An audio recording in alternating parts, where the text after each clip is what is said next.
নমস্কার বন্ধুরা, দেখুন আজকে আমি একটি অঙ্কের ক্লাস নিয়ে আসলাম। তো এই ক্লাসটি খুবই গুরুত্বপূর্ণ একটি ক্লাস।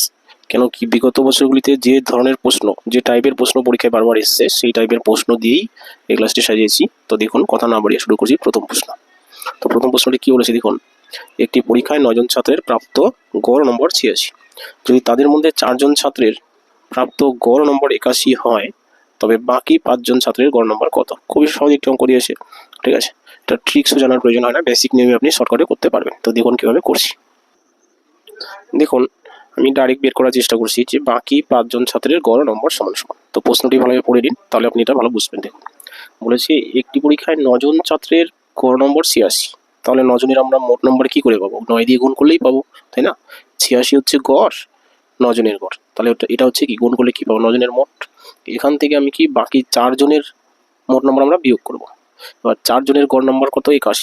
তাহলে 4কে 81 দিয়ে গুণ করলাম, তাহলে এটা 4 জনের মোট, আর এটা 9 জনের মোট। এবার এই মোট থেকে যদি এই মোট বিয়োগ করি, তাহলে সেটা কি বাকি 5 জনের মোট, তাই না? যে 5 জন বাকি থাকবে, সেই মোটকে আমি কি করবো? ডাইরেক্ট 5 দিয়ে ভাগ করে দিব। তাহলে আমরা কি পাবো? গড় পেয়ে যাব। আবার বলছি বন্ধুরা, যে 9 জনের গড় হচ্ছে 86, তাহলে 86কে 9 দিয়ে গুণ করা মানে কি 9 জনের মোট, মাইনাস মাইনাস কি করবো? যে 4 জনের গড় নম্বর হচ্ছে 81। তাহলে 81কে 4 দিয়ে গুণ করলে এটা 4 জনের মোট পাচ্ছি। এবার 9 জনের মোট থেকে 4 জনের মোট বিয়োগ করলে আমি কি পাবো? 5 জনের মোট, তাই না? সেই 5 জনে যদি আমরা গড় বার করতে যাই, তাহলে কি করতে হয়? 5 দিয়ে ভাগ করতে হবে। আমি একবারে সাজিয়ে লিখলাম, 5 দিয়ে ভাগ করে দিলাম, বাস। এইটুকু সমাধান করলে আপনার উত্তর হয়ে গেল, আর কিছু না। দেখুন, আমরা এখানে অঙ্কটি একটু শর্টকাটে করার চেষ্টা করবো। দেখুন, একটা 9 কমন যায়, এখানে 9 আছে, এখানে 81 আছে। তাহলে একটা 9 কমন নিলাম। 9 কমন গেলে এখানে 86 আর 4 থাকছে, সেখান থেকে একটা 2 কমন যাচ্ছে। তাহলে 9 কমন চলে গেছে, আর 86 থেকে 2 চলে গেছে, তাহলে থাকছে এখানে 43, তাই না? 43 দুগুণে 86 মাইনাস 4 থেকে 2 কমন গেলে আরও একটা 2 থাকছে, ইন্টু 81 থেকে 9 চলে গেলে 9 9 81, অর্থাৎ একটা 9 থাকছে, হলো বাই নিচে পাস। আমি এটা কেন করলাম? তাতে কি হবে? বড় গুণটা করতে হবে না, তাই না? 9 86 4 81 এই গুণটা করতে হবে না, যার জন্য আমি কমন নিলাম। তাহলে এখানে থাকছে দেখুন 18, 9 দুগুণে 18, ইন্টু এখানে 9 দুগুণে 18। এবার 43 থেকে 18 বিয়োগ করলে 25 হচ্ছে, নিচে 5, 5 অক্ষে 5, 5 5 25। এবার 5 18 কত? 90। এটা কি আসলো? 5 জন ছাত্রের গড় নম্বর আসলো, তাই না? তাহলে এটা হচ্ছে উত্তর।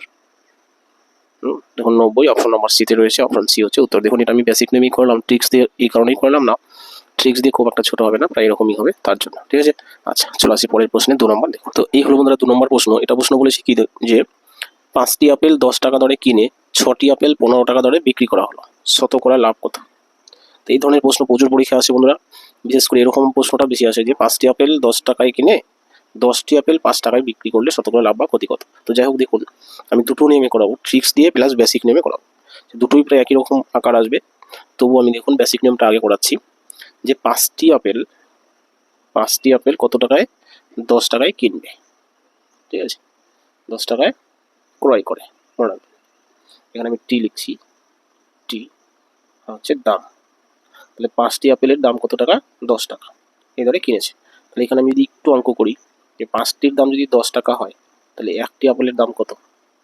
5টির দাম 10 টাকা হলে একটির দাম কিন্তু 2 টাকা হয়, তাই না? 2 টাকা। এই 5 অক্ষে 5, 5 দুগুণে 10, বাস একটি আপেল 2 টাকায় কিনেছে, হলো। এবার পরের লাইনে চলে আসুন। বিক্রয়ের ক্ষেত্রে কি বলেছে?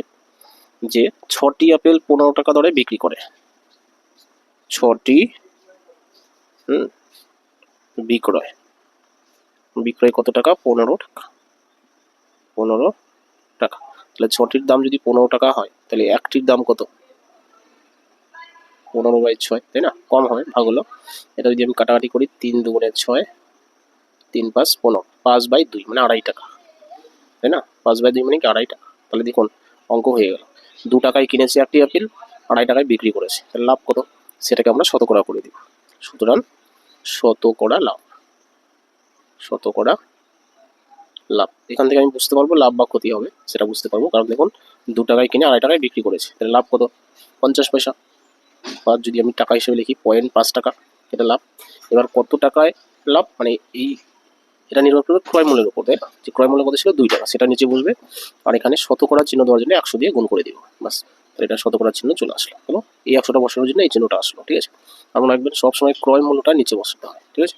লাভ বা ক্ষতির ক্রয় মূল্য, লাভ বা ক্ষতির নিচে সবসময় ক্রয় মূল্য লিখতে হয়, বাস। এবার জাস্ট কাটাকাটি করুন। 2 অক্ষে 2, 5 দুগুণে 10, এই শূন্যটা বসান। এখানে কত হচ্ছে 5 5 25, এই শূন্য কিন্তু এক ঘরে যদি দশমিক দিই তাহলে শূন্যটা উঠে যাচ্ছে, অর্থাৎ 25% কিন্তু উত্তর হচ্ছে। ঠিক আছে, আর 25% অপশন নাম্বার বিতে রয়েছে, অপশন বি হচ্ছে উত্তর। তো এটা আমি বেসিক নিয়মে করলাম, তো আশা করি এটা বুঝে থাকবেন। তবু দেখুন আমি ট্রিক্সেও করাচ্ছি, ট্রিক্স দিয়ে আমরা কীভাবে করবো সেটা বলছি। তাহলে দেখুন বন্ধুরা, ট্রিক্সটি হলো এরকম যে 5টি আপেল 10 টাকা দরে কিনে 6টি আপেল 15 টাকায় বিক্রি করে। আমরা প্রথমে লিখবো কি টি, যে 5টি ক্রয় করে 6টি বিক্রি করে। হলো, এবার 5টি কত টাকায় ক্রয় করে 10 টাকায়, 6টি কত টাকায় বিক্রি করে 15 টাকায়, এভাবে সাজাবো বাস। এবার আমরা কি করবো, কোনাকুনি গুণ করে দিব, যে ফলটা আসবে 6 10 60, কোনাকুনি গুণ করলাম, আর এখানেও কোনাকুনি গুণ করবো, 5 15 75, যেমন অঙ্ক শেষ। এইটুকু কাজ করতে পারলে আপনার অঙ্ক শেষ। এবার কি, এটা হচ্ছে ক্রয় মূল্য, এটা হচ্ছে বিক্রি মূল্য, তাহলে লাভ কত, লাভ সমান সমান আমরা এই দুটো বিয়োগ করছি 15 টাকা, তাই না, 60 70 75, তাহলে 15 টাকা হচ্ছে লাভ। হলো, এই লাভটাকে শতকরা বাড়ানোর জন্য ক্রয় মূল্যটা নিচে বসবে, ক্রয় মূল্য কত 60টা নিচে বললো, এটা ক্রয় মূল্য, ইন্টু কি 100 দিয়ে গুণ করলে আমার পার্সেন্ট চিহ্ন চলে আসে, 100 দিয়ে গুণ করে দিলাম বাস। এটা হচ্ছে আমাদের ট্রিক্স, এই ট্রিক্সটি আপনি করতে পারেন। আচ্ছা, এবার দেখুন 4 15 60, 4 অক্ষে 4, 4 25 100, তাহলে সমান সমান কত আসলো 25%। তাহলে অপশন নম্বর সি বিতে দেখুন 25% রয়েছে। তো আশা করি ট্রিক্সটি ভালো লেগে থাকবে, যদি ট্রিক্সটি ভালো লেগে থাকে অবশ্যই লাইক কমেন্ট শেয়ার করবেন। তাহলে চলে আসি বন্ধুরা পরবর্তী প্রশ্নে, অর্থাৎ 3 নম্বর দেখুন। তো এটা হলো বন্ধুরা 3 নম্বর প্রশ্ন। তো এটা প্রশ্ন কি বলেছে দেখুন, যে স্মিতার মায়ের বয়স 34 বছর, 2 বছর পরে তার মার বয়স স্মিতার বয়সের 4 গুণ হবে। স্মিতার বর্তমান বয়স কত? খুবই সহজ একটি অঙ্ক দিয়েছে। দেখুন কি বলেছে, স্মিতার মায়ের বয়স 34 বছর, এবার বলেছে 2 বছর পর, তাহলে আমি 2 বছর পরের গল্পই করছি। দেখুন 2 বছর পর, 2 বছর পর কি হবে বলেছে, যে স্মিতার মায়ের বয়স স্মিতার বয়সের 4 গুণ হবে। তাহলে 2 বছর পর আমি তার মায়ের বয়সটাই বের করছি, মানে এম ফর মাদার, ঠিক আছে ম্যাডাম। তাহলে মায়ের বয়স এখন কত 34, তাহলে 2 বছর পরে কত হবে, আরো 2 যোগ হবে, তাই না, 2 বছর পরে কি হবে 36, হলো বাস, অঙ্ক শেষ। দেখুন এবার কি প্রশ্ন করেছে, যে স্মিতার বর্তমান বয়স কত, তাহলে আমি ডাইরেক্ট লিখছি, দেখুন স্মিতার বর্তমান বয়স, একটু লক্ষ্য করুন আমি ডাইরেক্ট যেহেতু লিখলাম। তাহলে 2 বছর পর স্মিতার মায়ের বয়স কত বছর পেলাম আমরা, 36 বছর। এবার বলছি এই বয়সটা স্মিতার বয়সের কত গুণ, 4 গুণ। তাহলে স্মিতার বয়স কত, 4 দিয়ে কি করতে হবে, ভাগ করতে হবে। মায়ের বয়স যদি 4 গুণ হয় তাহলে মেয়ের বয়স কত, 4 ভাগের 1 ভাগ, তাই আমি 4 দিয়ে ভাগ করলাম, ঠিক আছে। -2, কেন 2, কারণ এটা হচ্ছে 2 বছর পরের কথা। এবার আমরা লিখেছি কি স্মিতার বর্তমান বয়স, তাহলে বর্তমান বয়স কিন্তু 2 বছর পিছিয়ে যাবে, তাই না। এই যে 36, এটা কিন্তু 2 বছর পরের গল্প, তাই না। তার জন্য এই বয়সটা বেরোলো কি 2 বছর পরের বয়স বেরোলো, তাই না। সেখান থেকে আমরা 2 এই জন্যই মাইনাস করলাম, কারণ কি স্মিতার বর্তমান বয়স এখানে আমি লিখেছি, আর এটাই প্রশ্ন করেছে, হলো বাস। তাহলে কত আসছে 4 9 36, এবার 9 থেকে 2 বিয়োগ করলে কত 7 বছর, এটাই তাহলে স্মিতার বর্তমান বয়স, হলো। তো আশা করি এটা বুঝে থাকবেন, যদি বুঝে থাকেন ক্লাসটি যদি ভালো লেগে থাকে অবশ্যই লাইক করবেন, কমেন্ট করবেন, আর নতুন বন্ধুরা চ্যানেলটি সাবস্ক্রাইব করবেন। তাহলে দেখুন বন্ধুরা পরবর্তী প্রশ্ন, অর্থাৎ 4 নম্বর, কি বলেছে, যে বাস ও ট্রেনের ভাড়ার অনুপাত 4:5, বাসের ভাড়া 10% ও ট্রেনের ভাড়া 20% বাড়লো, তাহলে বাস ও ট্রেনের ভাড়ার নতুন অনুপাত কত। দেখুন এটাও খুব সিম্পল একটা অঙ্ক দিয়েছে, কিভাবে করছি দেখুন।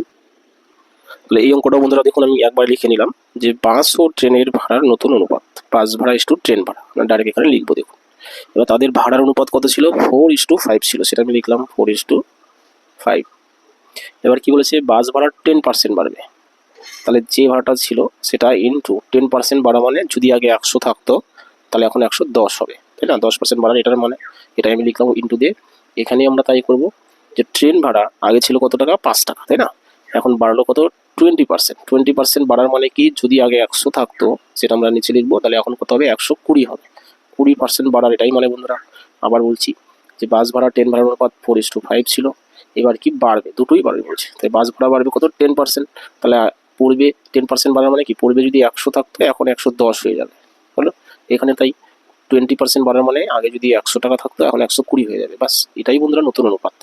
এই অনুপাতটাকে আমরা শুধু কাটাকাটি করে ছোট করে নেবো, আর কিছু না। দেখুন এই শূন্য কাটা, এখানেও এই শূন্য কাটা, আচ্ছা তাহলে এখানে 4 এবং 44, আমরা কিংবা নিচে 100 কাটা দিয়ে দিতে পারি, বা 100 না বসালেও হতো, ঠিক আছে।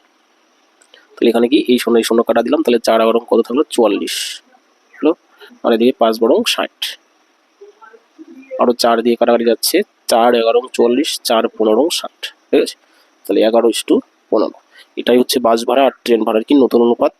অপশন নাম্বার সিতে দেখুন এটা রয়েছে। এবার আপনি যখন বুঝবেন আপনার এগুলো লেখার কোনো প্রয়োজনই নেই, জাস্ট আপনি কী করবেন, যে 4 ইন্টু শুধু 10% বাড়ার মানেটা এখানে লিখবেন। 10% বাড়ার মানে আগে যদি 100 থাকতো এখন 110, 20% বাড়ার মানে কি আগে 100 থাকলে 120, আর নিচের 100টা না লিখলেও চলবে, ঠিক আছে, কারণ কি 100 কাটাই যাবে, তাই না।